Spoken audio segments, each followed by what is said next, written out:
yoga teacher, I bet you're watching if you're a yoga teacher. Otherwise, why would you be here watching a video about how to do triangle pose? And really, we're going to frame this from the perspective that you have as a yoga teacher. So this is really more focused on how to teach triangle pose. So one of the things that we want to first do when we think about how to teach a particular posture is we need to understand the posture from the perspective of the anatomy. So the anatomy, we can break it down into first looking at what are the anatomical movements happening in the pose. Now, of course, in this brief video here, I don't have a lot of time and I'm not going to go into all the anatomy rationales behind the posture. However, I will give you a couple of tips here.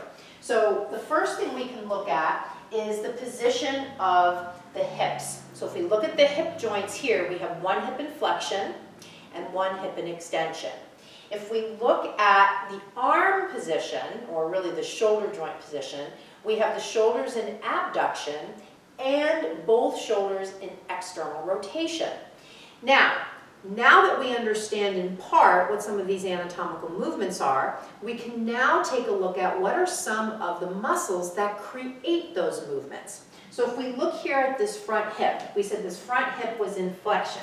So if we look at muscles of hip flexion, we're primarily talking about muscles like the psoas, which runs from the lumbar spine in front of the pelvis and inserts on the femur. We're also looking at a muscle called the rectus femoris, which starts on the hip, the ASIS, and runs down the front of the thigh and inserts on the knee.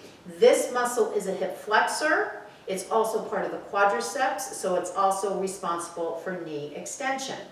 If we look at the back hip, we're looking at hip extension, not flexion, and our primary muscle of hip extension is back here, and it's the gluteus maximus.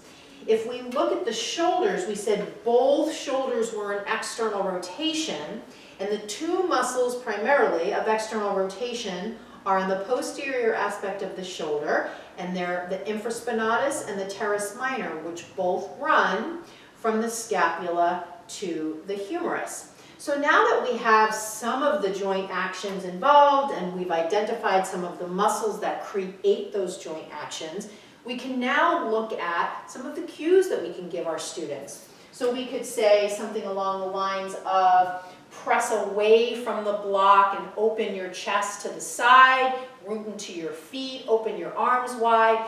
These are all action cues.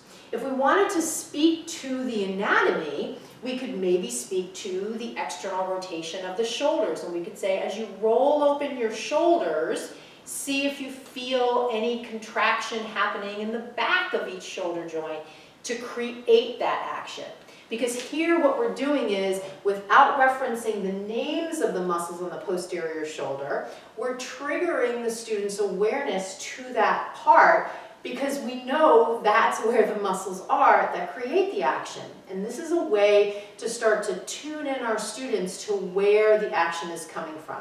So those are just some quick examples of ways that you can build anatomy-based cues into your teaching. Of course, there's a lot more to it, and the best way to approach anatomy-based cueing is first to learn your anatomy. So if you're looking for a program that hones in on teaching you anatomy so that you can cue with more confidence around the anatomy involved, all you need to do is go to my website, right on the homepage, get on the wait list for my signature program specifically focused on anatomy called the Yoga Anatomy Blueprint Learning Program. And the waitlist link is right there. You can get on it, and the next time I open enrollment, you'll be the first to know.